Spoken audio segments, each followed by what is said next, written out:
Okay, so this is chapter number 14 of Ansel dosage form. ठीक है, Ansel dosage form का chapter number 14 है, जो कि disperse system है. Aerosol is itself a dispersion system. इसके अंदर जो drug होती है वो uniformly distribute हुई होती है throughout the solvent.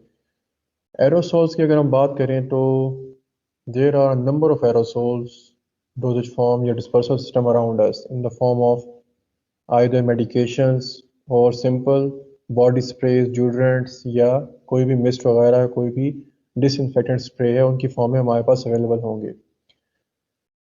Pharmaceutical aerosols are basically pressurized dosage forms. Pressurized dosage form, this is the main distinction of this dosage form. Okay, main distinction means कोई और ऐसी dosage form नहीं है जिसके अंदर कोई pressurized material होगा या कोई closed container होगा जिसके अंदर कोई pressurized material होगा. हमारे पास एरोसोल ये वाहिद डोजेज फॉर्म है which is a pressurized dosage form. अब इसके अंदर जो प्रेशर डेवलप हुआ होता है उसी प्रेशर के मैकेनिज्म से ही जो जैसे ही हम बटन को प्रेस करते हैं, जिसे हम एक्चुएटर बोलते हैं, वो प्रेस करने से क्या होता है कि the drug is release towards the outside environment, वो एक्सपेल आउट हो जाती है from that air tight container. Okay, तो ये सारी इसकी प्रेशर जो कैरेक्टरिस्टिक है उसकी वजह से पॉसिबल है. इसके अलावा हमारे पास एरोसोल्स में एक बहुत बड़ी वाइड वैरायटी है, हम उसके हिसाब से उसको चेंज कर सकते हैं. For example we can use a fine dispersion. हम उसको इस तरह से असेंबली यूज़ कर सकते हैं, इस तरह का कंटेनर यूज़ कर सकते हैं जो कि एक फाइन मिस्ट प्रोवाइड करेगा. अगर वो नहीं तो हो सकता है सॉलिड पार्टिकल्स प्रोवाइड करे, हो सकता है कि वो फोम प्रोवाइड करे. ठीक है, जिस तरह शेविंग फोम होते हैं, these are also dispersion system, इनको भी हम एरोसोल्स में कंसिडर कर रहे होते हैं. तो ये सारी क्या है, ये डिफरेंट इनमें कैटेगराइजेशन की जाती है according to the intended use. जिस तरह का इंटेंडेड यूज होगा उस हिसाब से हम उसको मैनिपुलेट कर सकते हैं. Okay, next let's talk about कि ये डिफर किस किस तरीके से कर रहे होते हैं एरोसोल्स. इनके जितने भी फंक्शन है, जिस तरह कि मैंने बताया कि या तो ये as a medication just like inhalers होते हैं अस्थमा के लिए, या फिर रूम स्प्रेज होते हैं, एयर फ्रेशनर्स होते हैं.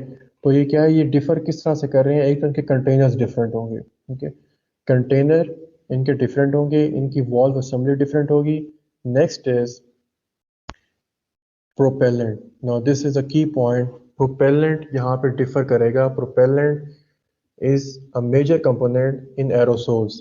एरोसोल्स की जब भी डिस्कशन होगी, जहाँ पे भी एरोसोल्स का वर्ड आएगा, प्रोपेलेंट साइड बाय साइड वहाँ पे उसकी डिस्कशन हो रही होगी, क्योंकि प्रोपेलेंट की वजह से ही ये जो ड्रग है डिस्ट्रीब्यूट हो रही है आउटसाइड इन्वायरमेंट में पॉसिबल है, इस प्रोपेलेंट की वजह से.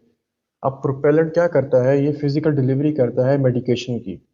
प्रोपेलेंट अपने साथ ड्रग को लेके बाहर आता है कंटेनर से और एक्सपेल करता है उसको एक थ्रो के साथ, एक बर्स्ट के साथ. तो ये तीन चीज़ें हैं. Depending upon the nature of the propellant we can use aerosols for different purposes. Different purpose के लिए आप लोग उसे यूज़ कर सकते हैं. अगर आप प्रोपेलेंट चेंज करते जाएंगे, प्रोपेलेंट की क्वालिटी चेंज कर देंगे, एक प्रोपेलेंट यूज़ करेंगे या मिक्सचर ऑफ प्रोपेलेंट्स यूज़ करेंगे, तो ये क्या है, ये डिफरेंट मैकेनिज्म है, इनको हम चेक कर सकते हैं, देख सकते हैं.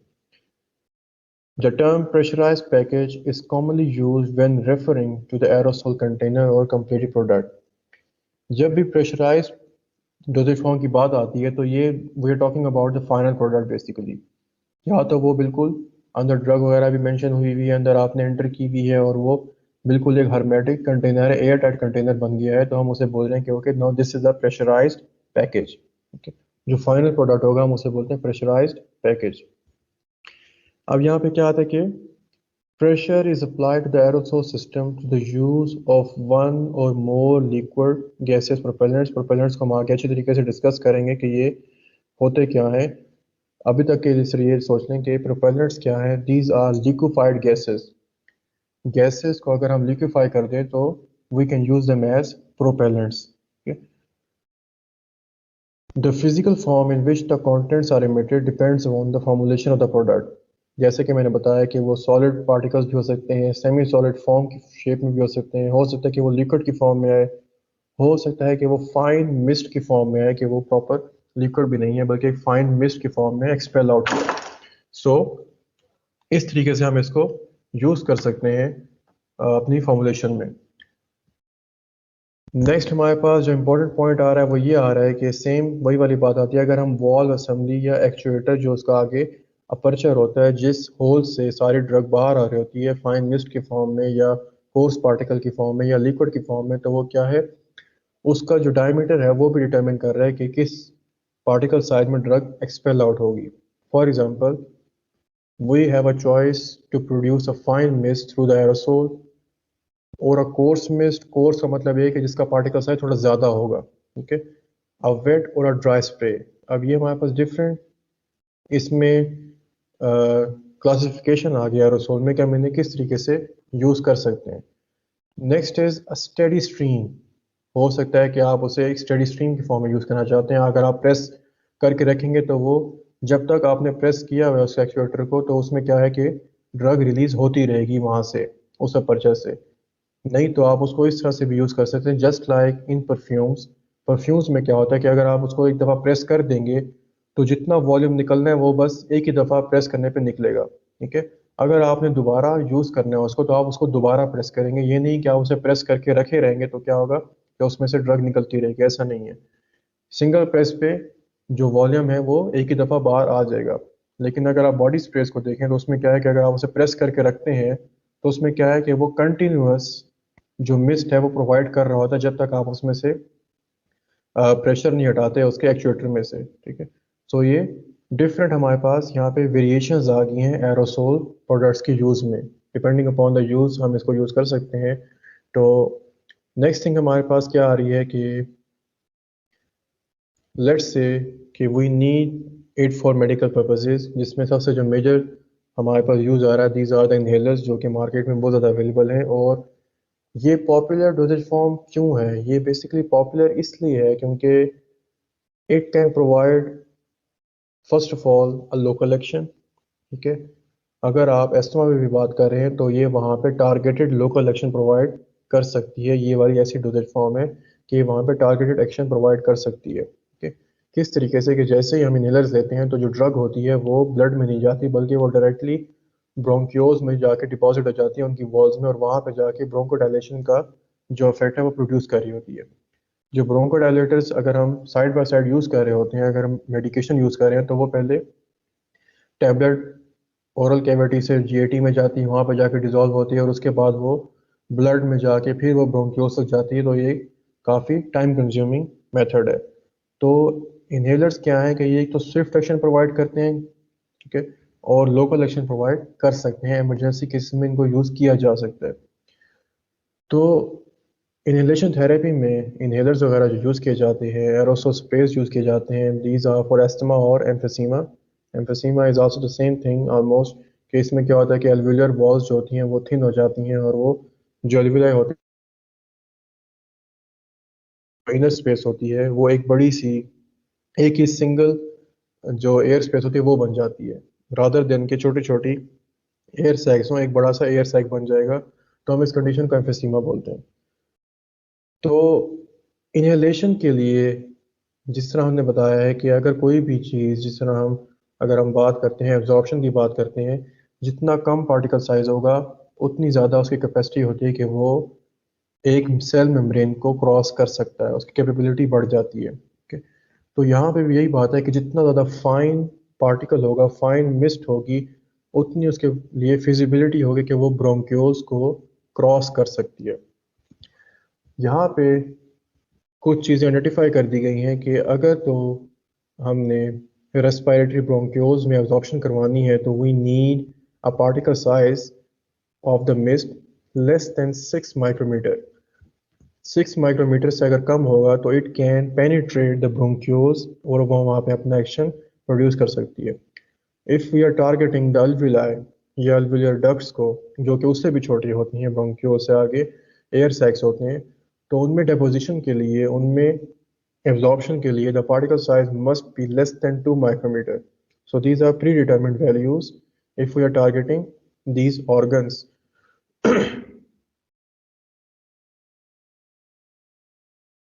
ओके, यहाँ पे डायग्राम में अगर आप देख सकते हैं तो you can see what are the bronchioles. Bronchioles are basically these branchings which are from the bronchi. Bronchi से जो आगे ब्रांचिंग हुई हुई है इनको ब्रोंक्यूल्स बोलते हैं, और आगे जिनके आगे जो एयर सैक्स लगे हैं उनको अल्वेलाई बोलते हैं।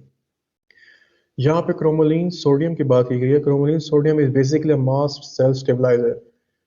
एस्थमा या एलर्जी में क्या होता है कि इन्फ्लेमेटरी रिस्पॉन्स एक्टिवेट हो जाते हैं ब्रोंक्यूल्स में या ब्रोंकाई में। तो उधर क्या होता है कि बहुत ज़्यादा म्यूकस सिक्रीशन स्टार्ट हो जाती है, और ये जो पैसेज होते हैं, एयर पैसेज होता है, ये ब्लॉक हो जाता है।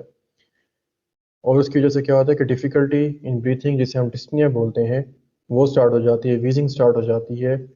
तो इस चीज़ को क्या हम करते हैं कि we need some anti inflammatory agents या एंटी हिस्टामिन एजेंट्स, जो कि जो भी सेल्स यहाँ पे आ रहे हैं एज अ डिफेंस मैकेनिज्म, उनको हम हॉल्ट कर सकें, रोक सकें।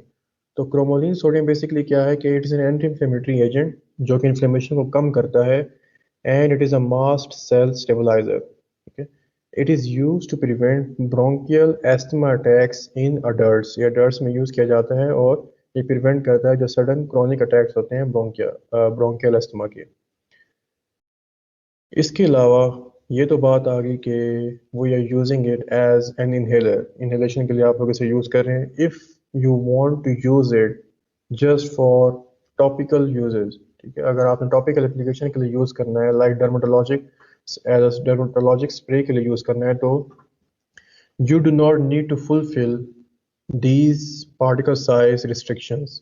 आपको इतनी ज़्यादा यूज़ करने की ज़रूरत नहीं कि आप इतना स्मॉलर पार्टिकल साइज क्यों यूज़ करेंगे। You do not want it to penetrate to the skin.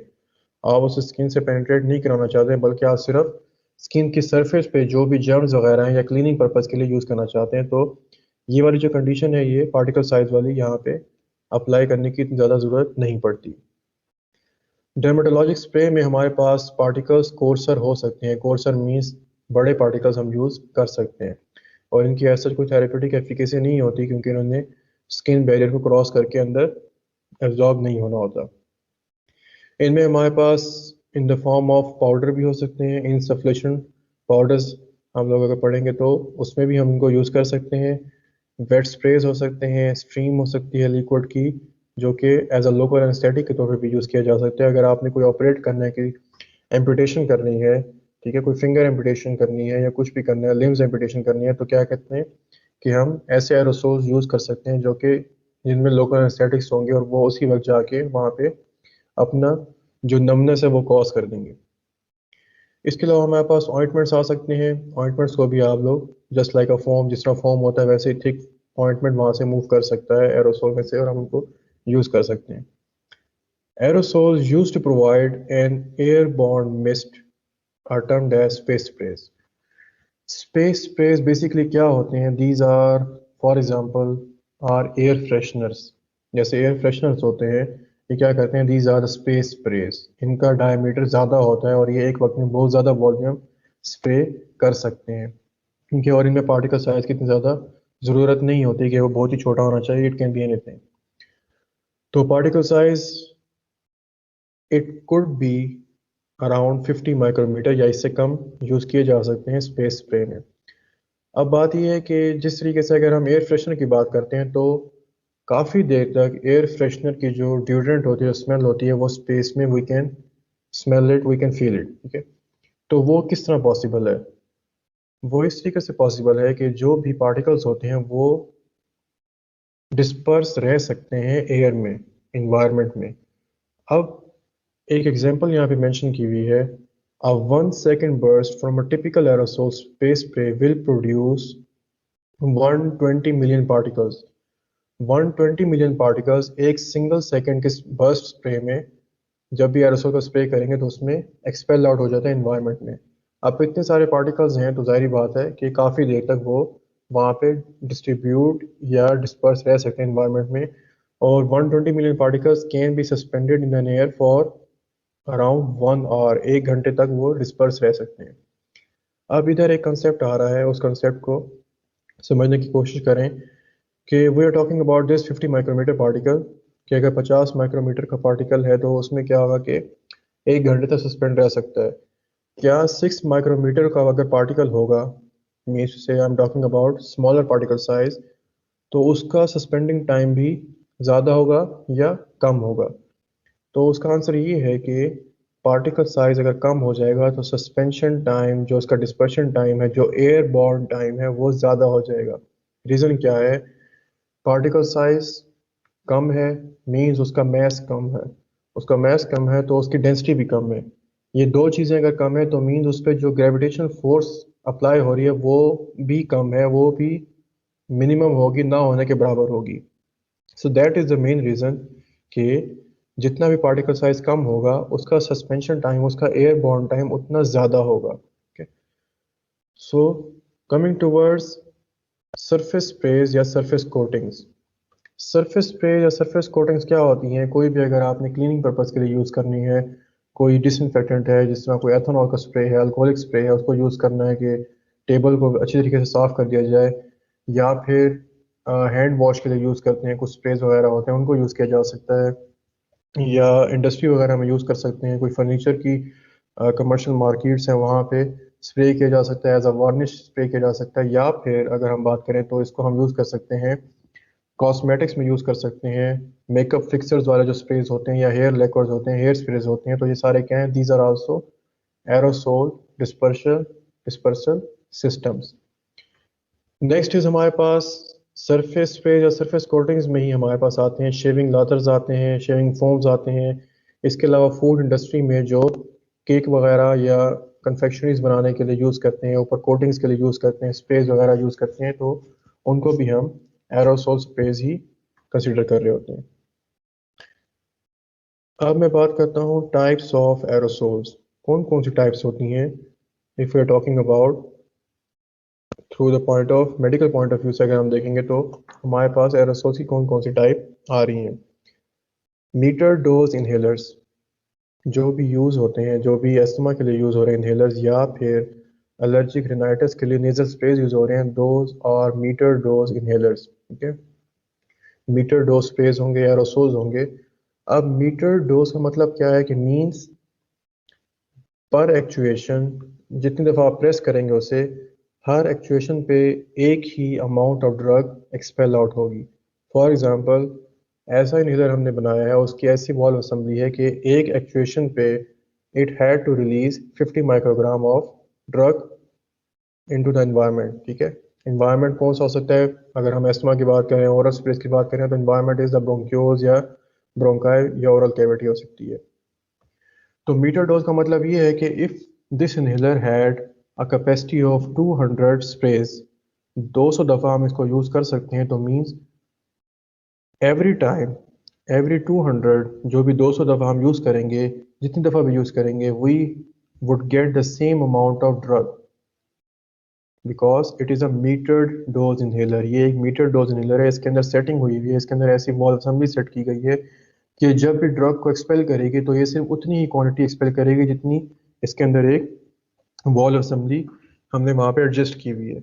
अगर 50 माइक्रोग्राम हमने वहाँ पे सेट किया हुआ है तो 50 माइक्रोग्राम ही ड्रग रिलीज होगी इनहेलर से, जितनी दफ़ा भी आप उसे प्रेस करेंगे। सिमिलरली यहाँ पे क्या बात आती है, नेक्स्ट हमारे पास आते हैं नेजल एरोसोल्स। नेजल एरोसोल्स क्या होते हैं? वो चीज़ें जो कि नेजल कैविटी में हम लोग यूज़ करते हैं to relieve the nasal decongestion. Mostly जो यूज़ हो रहे होते हैं वो यही होते हैं, नेजल डीकंजेशन यूज़ होते हैं एलर्जिक रिनाइटिस में या फ्लू वगैरह में जो यूज़ करते हैं, तो हम उन्हें नेजल स्प्रेस बोलते हैं। These are also meter dose, मतलब उनमें भी एक एक्चुएशन पे एक डेफिनेट अमाउंट, एक definite quantity of drug release होती है, और वही क्वांटिटी सेम रहती है थ्रू आउट द प्रोसेस। जितनी दफ़ा भी आप यूज़ करेंगे तो सेम क्वांटिटी ही रिलीज होगी। ठीक है, तो this is about meter dose inhalers for asthma, nasal aerosols for allergic rhinitis या कोई भी नेजल का जो भी मसला होगा उसके लिए हम नेजल एरोसोल यूज़ कर सकते हैं। नेक्स्ट हमारे पास आ रहा है lingual aerosols. We know that lingual means it is related to something like oral cavity, जैसे कि लिंगुअल होता है, सब लिंगुअल होता है, तो yes, this is about the oral cavity. Lingual aerosols are intended to produce fine particles और droplets for deposition on the surface of the tongue. यहाँ पे मैं एक चीज़ ऐड करता हूँ कि it is not just to deposit the drug on the surface but below the tongue also. Tongue के नीचे भी हम इन्हें स्प्रे कर सकते हैं जो टंग के नीचे भी स्प्रे करते हैं उनको भी हम लिंगुअल एरोसोल्स ही बोलते हैं। अगर आप ज़्यादा उसको जस्टिफिकेशन में जाएंगे तो हम उनको सब लिंगुअल एरोसोल्स भी कह सकते हैं। We can also classify it as sub lingual aerosols. इधर मैंने एग्जांपल दी है Nitromist. Nitromist is a popular lingual aerosol that is used in heart attacks या अंजाइना। अंजाइना पेक्टोरिस के जो पेशेंट्स होते हैं वो इसको यूज़ कर सकते हैं। सब लिंगुअल रूट क्या है, वो फास्ट एक्टिंग रूट है और इसमें फर्स्ट पास इफेक्ट नहीं होता। इसमें क्या होगा कि जब भी अंजाइना की जो टेबलेट्स होती हैं वो ज़बान के नीचे रखते हैं तो उसमें क्या होता है कि हमें फौरी तौर पे within 30 second to 45 second, means to say less than 1 minute, हमारे पास वेजोडाइलेशन का जो फैक्टर है वो आ जाता है। सिमिलरली टैबलेट्स के अल्टरनेटिव हमारे पास क्या है, वी हैव अ नाइट्रोमिस्ट। इसके अंदर भी क्या है, नाइट्रोग्लिसरीन ही है जो कि स्प्रे कर सकते हैं टंग के नीचे, ज़बान के नीचे इसको स्प्रे करेंगे।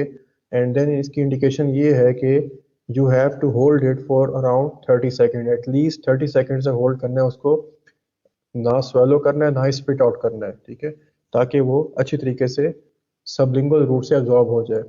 सो this is about lingual aerosol nitromist जो कि एंजाइना के लिए यूज़ किया जाता है। इसके बाद हमारे पास जो फोर टाइप आ रही है, these are the topical aerosols. Topical aerosols क्या है कि वो लोकल एक्शन के लिए यूज़ किए जाते हैं, जिस तरह कोई भी क्लीनिंग पर्पज़ के लिए या डिसइंफेक्शन पर्पज़ के लिए हम उसे यूज़ कर सकते हैं। नेक्स्ट हमारे पास जो एग्जांपल मैंने आपको दी है परफ्यूम और एक बॉडी स्प्रे की एग्जांपल दी हुई है। ये बेसिकली दो मैकेनिज्म्स हैं एरोसोल्स में। या तो आप एक लिमिटेड वॉल्यूम इंजेक्ट करवाएंगे उसमें से, कंटेनर में से, एक प्रेस करने पे, या फिर ये है कि हम प्रेस अगर करेंगे तो we can get a continuous stream of the content. Continuous stream means के जब तक आपने प्रेस किया हुआ है उसमें से ड्रग जो है वो निकलती ही जाएगी, ओके। और आपने जैसे प्रेस करना छोड़ेंगे तो वो रिलीज नहीं होगी। लेकिन परफ्यूम में क्या है, या इस तरह के जो एक्चुएटर्स होते हैं या इनहेलर्स जो होते हैं, वो एक दफ़ा प्रेस करने पे अगर आप उसे प्रेस करके रखे भी रहेंगे तब भी उसमें से कुछ नहीं रिलीज होगा, बल्कि उसने एक प्रेस पे जितना वॉल्यूम रिलीज करना है सिर्फ उतना ही रिलीज होगा, okay. So these are the two main mechanisms in aerosols. Containers और इनकी असेंबलीज में ये दो मेन मैकेनिज्म्स आते हैं। उसके बाद हमारे पास आते हैं जी advantages of aerosol dosage form.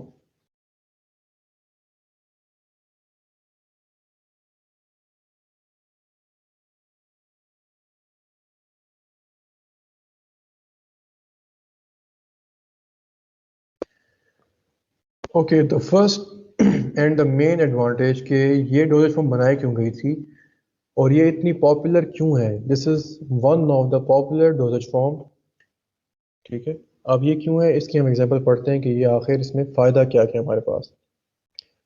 A portion of medication may be easily withdrawn from the package without contamination or exposure to the remaining material. This is a very good advantage of this aerosol dosage form. कैसे? If you have seen a multivitamin container, कोई ऐसी tablets होती हैं जिनमें multivitamin होते हैं, तो वो एक ही कंटेनर में 30 टैबलेट्स होती हैं। अब वो 30 टैबलेट्स क्या होती हैं कि whenever you take one tablet, you are exposing the rest of the tablets towards external environment। जो बाहर का environment है उसमें आप expose कर रहे होते हैं बाकी की सारी medication को। Similarly, if you are administering a syrup, आप सिरप लेना चाहते हैं, एडमिनिस्टर करना चाहते हैं पेशेंट को, तो सिरप में आप बेशक 5 ml रिलीज करेंगे लेकिन जो बाकी का जो जितना भी वॉल्यूम होगा वो एक्सपोज हो रहा होगा आउटसाइड इन्वायरमेंट पे। बेशक इतना ज़्यादा नहीं होता लेकिन एक्सपोज फिर भी हो रहा होता है, ठीक है। तो ये ऐसी डोजेज फॉर्म है कि इसमें ड्रग रिलीज जब होती है तो बाकी की जो मेडिकेशन है वो सेफ रहती है, वो एक्सपोज नहीं होती आउटसाइड इन्वायरमेंट के लिए। This is the foremost and the biggest advantage of this doses form. जो बाकी की जो मेडिकेशन है वो अंदर ही रहेगी और वो एक्सपोज नहीं होगी, बल्कि वो उसमें सेफ रहेगी। कंटामिनेशन के चांसेस ऑलमोस्ट ज़ीरो हैं इसमें। Next is by virtue of its hermetic character. Hermetic का मतलब ये है एयर टाइट, ठीक है, बिल्कुल क्लोज करेक्टर, क्लोज कंटेनर, इतना एयर टाइट कि इसमें कोई चीज़ एंटर नहीं हो सकती। तो इसकी वजह से क्या होता है कि हम ऐसी ड्रग्स को भी इनकॉर्पोरेट कर सकते हैं which are prone to atmospheric oxygen या मॉइस्चर। ऐसी ड्रग्स या ऐसी चीज़ें जो कि एक्सटर्नल एक्सपोजर टू ऑक्सीजन या मॉइस्चर की वजह से ख़राब हो सकती हैं, हम उनको एज एरोसोल सिस्टम में इनकॉर्पोरेट कर सकते हैं, क्योंकि ये एक एयर टाइट डोजेज फॉर्म है। नेक्स्ट इज, जो कंटेनर्स होते हैं एरोसोल के वो ओपैक ही होते हैं, वो ट्रांसपेरेंट नहीं होते, बहुत कम ही होते हैं ट्रांसपेरेंट। तो उससे क्या होता है कि जो लाइट सेंसिटिव ड्रग्स होती हैं हम उनको भी इसमें यूज़ कर सकते हैं।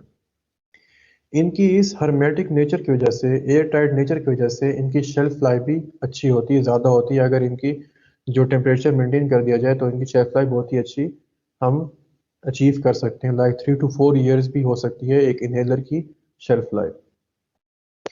थर्ड पॉइंट इज़ दैट कि बहुत दफ़ा अगर आपने देखा होगा कि जो बर्न के पेशेंट्स होते हैं, जिनको स्किन जल जाती है, कोई भी होता है, तो उनकी जब ड्रेसिंग कर रहे होते हैं या उनको कोई चीज़ अप्लाई कर रहे होते हैं, कोई ऑइंटमेंट अप्लाई करना होता है या उनको डिसइंफेक्शन अप्लाई करना होता है, डिसइंफेक्शन के लिए कोई मटेरियल अप्लाई कर रहे हैं, तो the patient would feel a lot of pain. Patient को बहुत ज़्यादा पेन फील होता है, तो और पेशेंट के लिए कंप्लाइंट भी नहीं होता।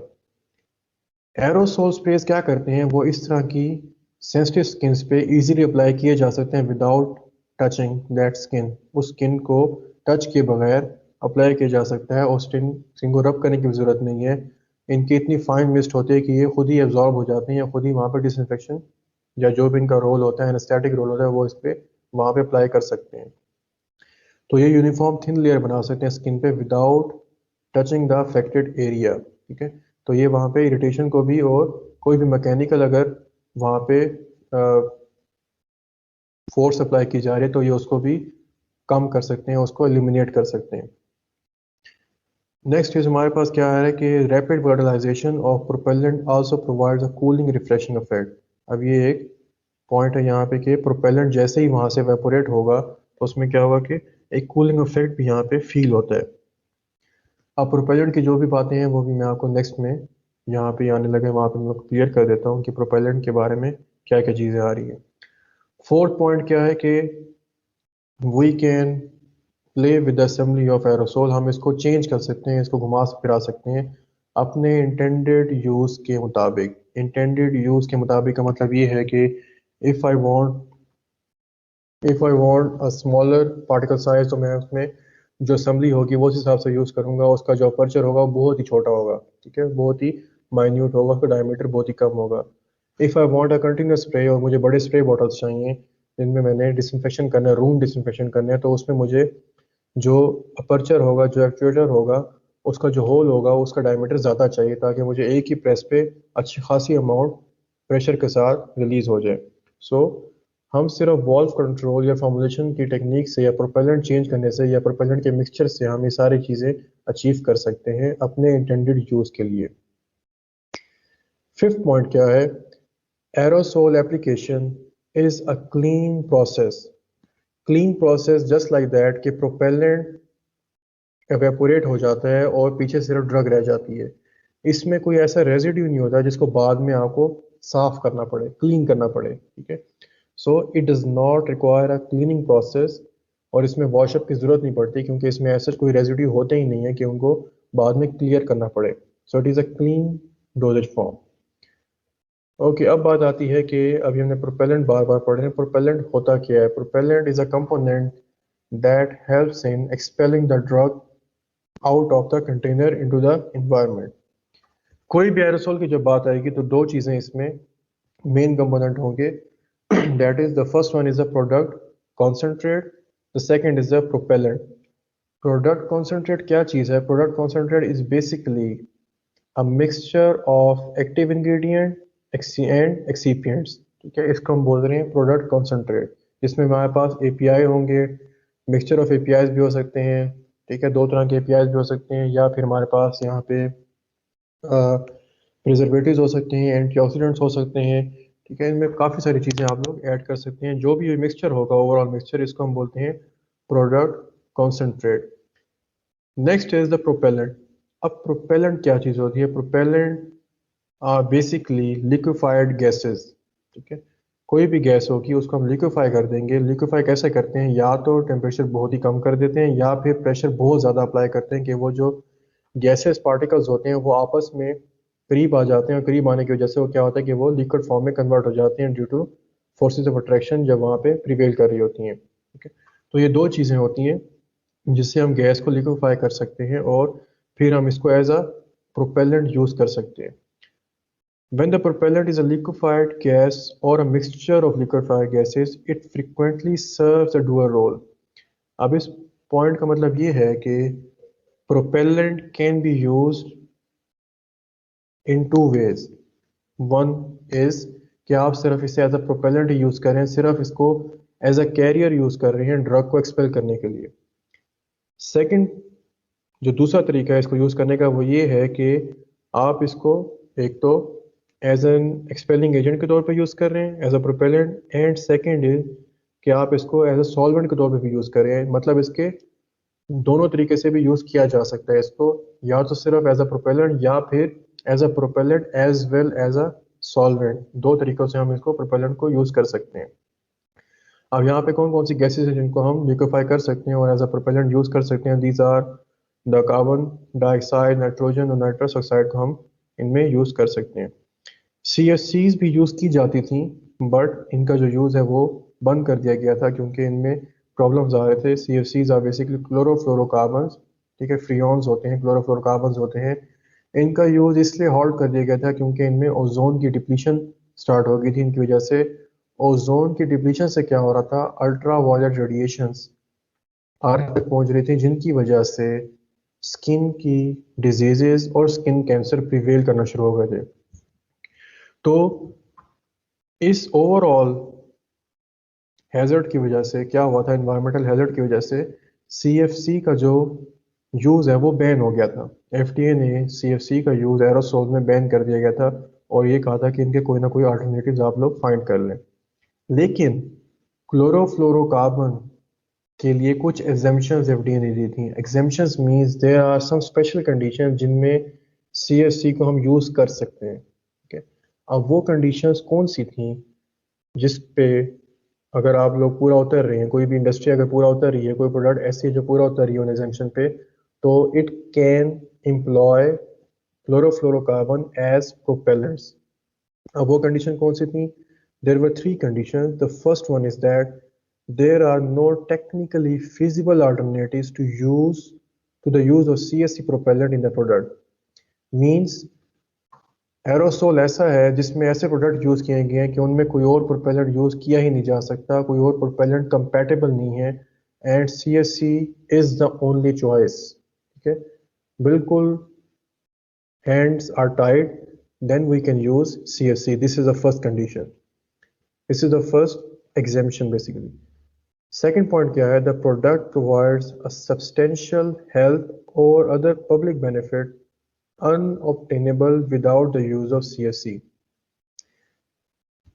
प्रोडक्ट ऐसी बनाई है कि उसका ऐसा यूज़ है कि वो डिनाइबल नहीं है, हम उसको डिनाई नहीं कर सकते। उसका बहुत ही means to say if we want to measure it तो उसका बेनिफिट ज़्यादा है as compare to the harm produce by the chlorofluorocarbon. ठीक है, उसके जो उससे जो हमें बेनिफिट मिल रहा है उसका बेनिफिट ज़्यादा हो रहा है एज़ कम्पेयर टू द उसका हार्म, तो हम उसको तब यूज़ कर सकते हैं keeping in light about the public benefit. Public benefit को देखते हुए हम उसको यूज़ कर सकते हैं, CFC को एम्प्लॉय कर सकते हैं।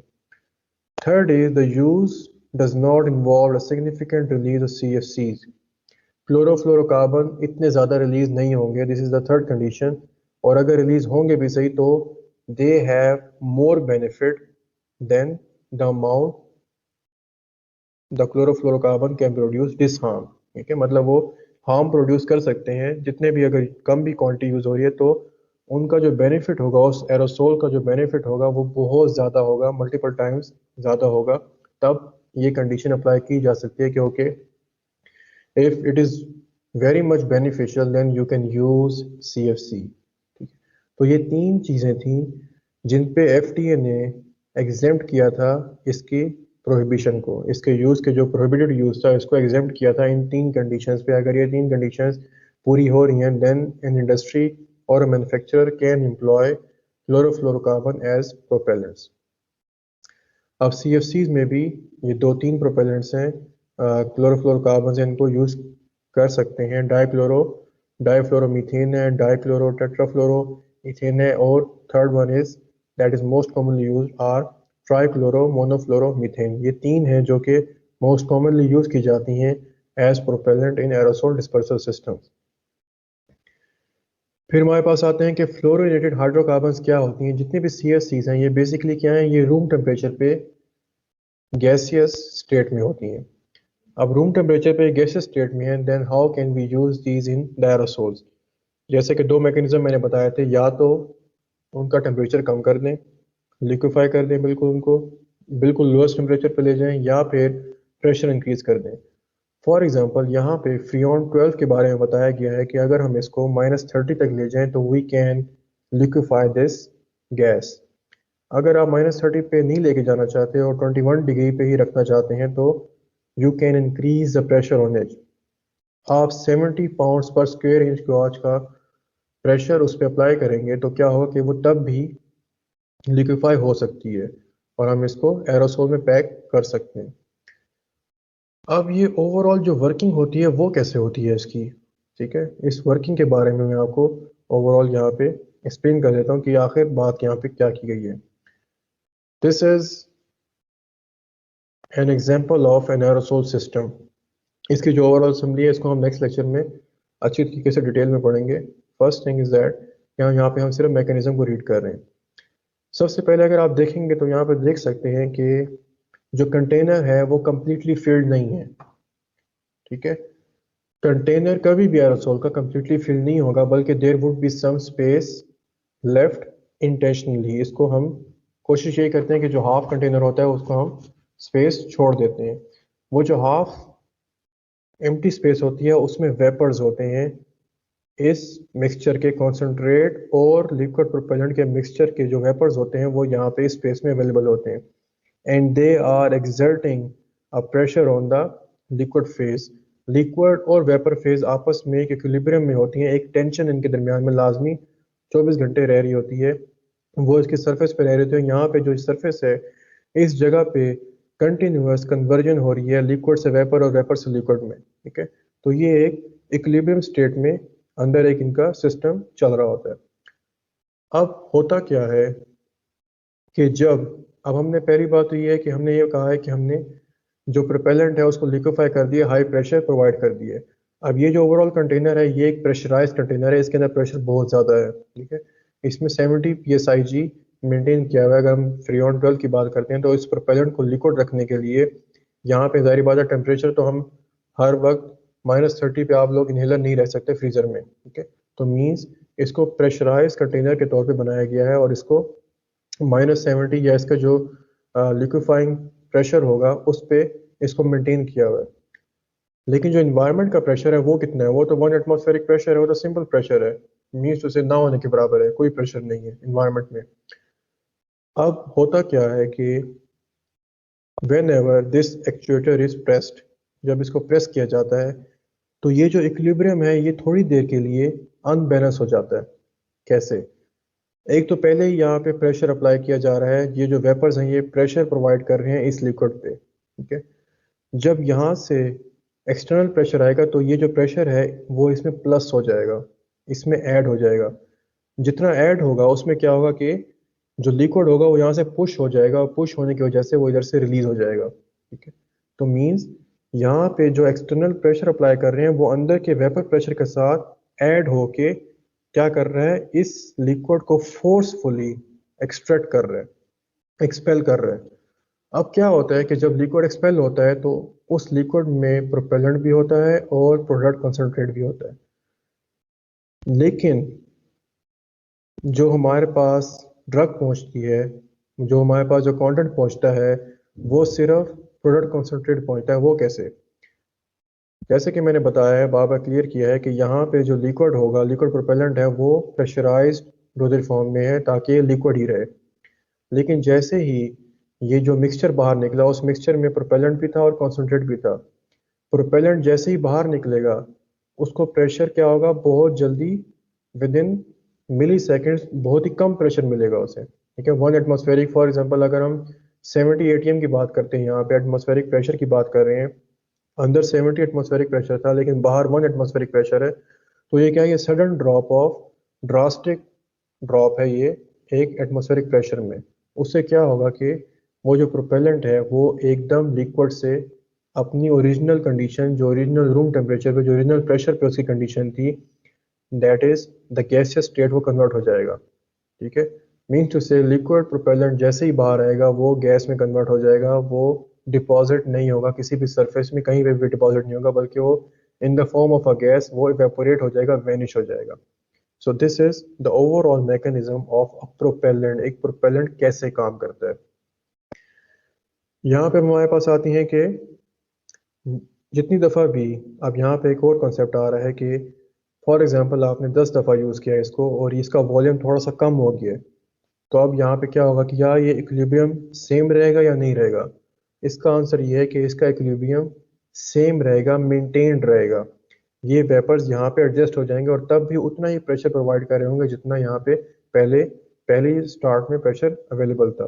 ओके, लेकिन जैसे जैसे ये वॉल्यूम ज़्यादा नीचे आएगा, बहुत कम हो जाएगा, तो क्या होगा कि आपने देखा होगा कि बॉडी स्प्रेज या जो परफ्यूम्स होते हैं उनमें भी काफ़ी कम हो जाता है, जो इनका एक्सपेल्शन वॉल्यूम होता है वो भी कम हो जाता है। वो इसलिए कम हो जाता है क्योंकि अंदर एक तो अब वेपर प्रेशर भी कम हो गया और वॉल्यूम भी कम हो गया, और एट द एंड तो क्या होता है कि सिर्फ, अगर बॉडी स्प्रे की बात करें तो अंदर से सिर्फ एयर ही निकल रही होती है, अंदर से कोई मिस्ट वगैरह भी प्रोवाइड नहीं हो रही थी, क्योंकि वो अंदर से बिल्कुल ख़त्म हो चुका होता है, एम्प्टी हो चुका होता है। So this is the basic working of the aerosol. अब मैं यहाँ पे इस टेबल को एक्सप्लेन करना चाहता हूँ कि इस टेबल में जिस तरह हमने यहाँ पे बात की है कि डाइफ्लोरोमीथेन को फ्रियोन 12 कहा गया है। अब ये जो 12 नंबर है ये किस तरह बोला गया है, इनको ये डेजिग्नेट कैसे किया गया है। So this is basically designated by a number of rules. इनके कुछ रूल्स हैं, 4 से 5 स्टेप्स हैं जिनकी बेसिस पे इनकी नंबर डेजिग्नेशन की गई है। ये कुछ फेमस CFCs हैं, फ्लोरिनेटेड हाइड्रोकार्बन प्रोपेलेंट्स हैं, जो एज अ प्रोपेलेंट यूज़ किए जा सकते हैं। अब अगर आप देखा जाए तो इनके बहुत ही लेंथी नेम्स हैं, इनके फार्मूलाज बहुत ही कम्प्लेक्स हैं। अगर कोई ये कह दे कि मुझे CCl3F चाहिए तो वो कंफ्यूज हो सकता है नेक्स्ट पर्सन के, ये पता नहीं बंदा क्या बोल रहा है। ठीक है, और अगर वो सिर्फ फ्रियोन बोल दे, फ्रियोन चाहिए मुझे ट्राइक्लोरो मोनोफ्लोरोमीथेन, तो ये भी बहुत ही बड़ा लेंथी और हेक्टिक किस्म का नेम है और इसमें कंफ्यूजन हो सकती है। तो सिंपल वर्ड यूज किया गया फ्रियोन का। ठीक है, और आगे उनको नंबर दे दिया गया कि I need Freon 11, Freon 12, Freon 142B, Freon C318। तो ये क्या है, ये नंबर डेजिग्नेट कर दिए गए जो कि ओरिजिनल कंपाउंड के बारे में बताते हैं। अब ये नंबर डेजिग्नेट कैसे किए गए। The digit at the extreme right refers to the number of fluorine atoms in the molecule. जो एक्सट्रीम राइट पे होंगे, they are basically telling us about the number of fluorine atoms, कि इस compound में कितने फ्लोरीन एटम्स हैं। For example पहले वाले को देखें तो यहाँ पे हमारे पास एक फ्लोरीन का एटम है। लास्ट वाले को देखें तो हमारे पास 8 फ्लोरीन है, तो हमारे पास जो एक्सट्रीम राइट का नंबर है वो 8 है। सिमिलरली अगर यहाँ पे बात करूँ मैं क्लोरोपेंटाफ्लोरोइथेन की, तो इसमें 5 फ्लोरीन है, तो एक्सट्रीम राइट पे हमारे पास जो डिजिट है दैट इज 5। नेक्स्ट स्टेप क्या है, the second digit from the right is the one greater than the number of hydrogen atoms in the molecule. जो सेकेंड डिजिट होगा एक्सट्रीम राइट के बाद वाला जो डिजिट होगा वो क्या होगा कि that is number of hydrogen atoms plus 1। जितने नंबर ऑफ हाइड्रोजन एटम्स होंगे उनका प्लस 1 होगा। ठीक है, मतलब ये स्टेटमेंट अगर आप लिखेंगे तो number of hydrogen atoms plus 1 is equal to this second number. First में देखें हमारे पास कोई हाइड्रोजन नहीं है, तो we can put number of hydrogen atom is equal to 0, and second फॉर्मूले के मुताबिक मैंने प्लस 1 करना है, 0 + 1 इज इक्वल टू 1, तो मेरे पास यहाँ पे 1 आ गया। लेट्स टॉक अबाउट दिस कि हमारे पास यहाँ पे क्या है, वी हैव 3 हाइड्रोजन एटम्स। ठीक है, तो नंबर ऑफ हाइड्रोजन एटम हमारे पास क्या हो गए, 3 आ गए। 3 + 1 इज इक्वल टू 4, यहाँ पे इसी वजह से 4 मेंशन किया गया। सिमिलरली डाइफ्लोरोइथीन की बात करते हैं तो इसमें 4 हाइड्रोजन एटम है। Number of hydrogen atom plus 1 would be 4 + 1 is equal to 5, तो यहाँ पे 5 लिखा हुआ है। So this is the second rule. The third rule is, जो थर्ड डिजिट होगा राइट से, ठीक है, first second and third, is 1 less than the number of carbon atoms in the molecule.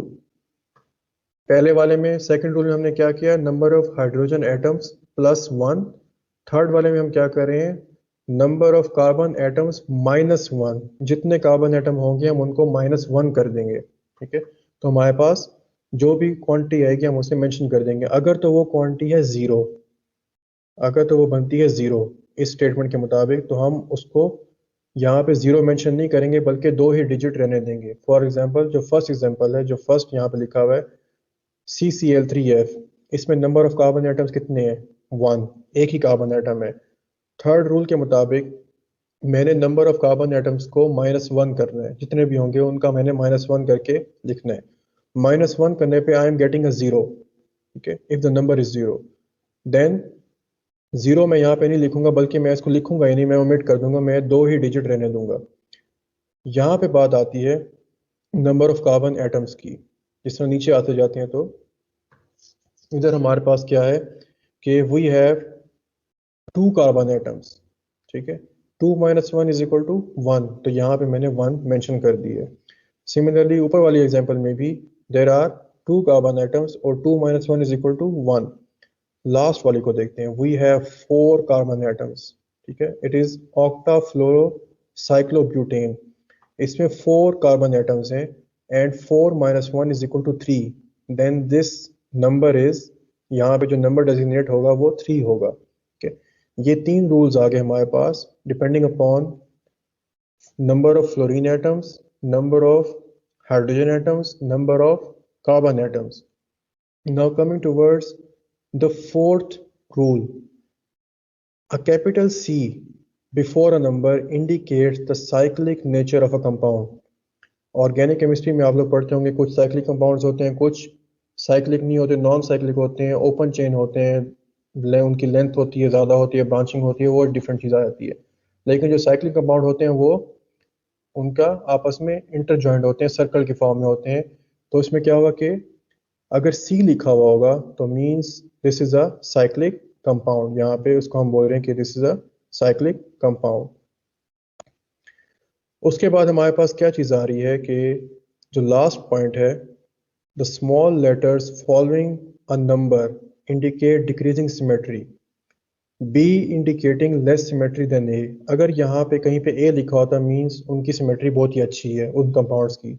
अगर यहाँ पे बी लिखा हुआ है तो मीन्स इनमें जो सिमेट्री है, जो आइसोमेरिक कंपाउंड की सिमेट्री है वो कम है as compare to original compound. जो भी अगर उनके ओरिजिनल कंपाउंड होंगे तो उनमें उनकी सिमेट्री कम है। So these are a few rules to designate numbers to these complex name fluorinated hydrocarbon propellants। ये जो complex name complex फार्मूला वाले जो हाइड्रोकार्बन्स हैं, इनको अच्छी तरीके से नंबर डेजिग्नेट करने के लिए we have a few set of rules, और इनकी बेसिस पे हम स्टार्ट में लगा देते हैं फ्रियोन, और आगे हम कोई ना कोई नंबर डेजिग्नेट कर देते हैं, फ्रियोन C318, फ्रियोन 142, और ऊपर आपका यहाँ पे बी इसको डेजिग्नेट कर देंगे। So this is about today's lecture. इसमें थोड़ा बहुत इंट्रोडक्शन हमने आपको प्रोवाइड हो गया है। एरोसोल क्या होता है, एरोसोल के बारे में, इसकी डेफिनेशन, उनका बेसिक जो स्ट्रक्चर है। नेक्स्ट में हम इनकी जो असेंबली वगैरह होगी हम उसको डिस्कस कर लेंगे।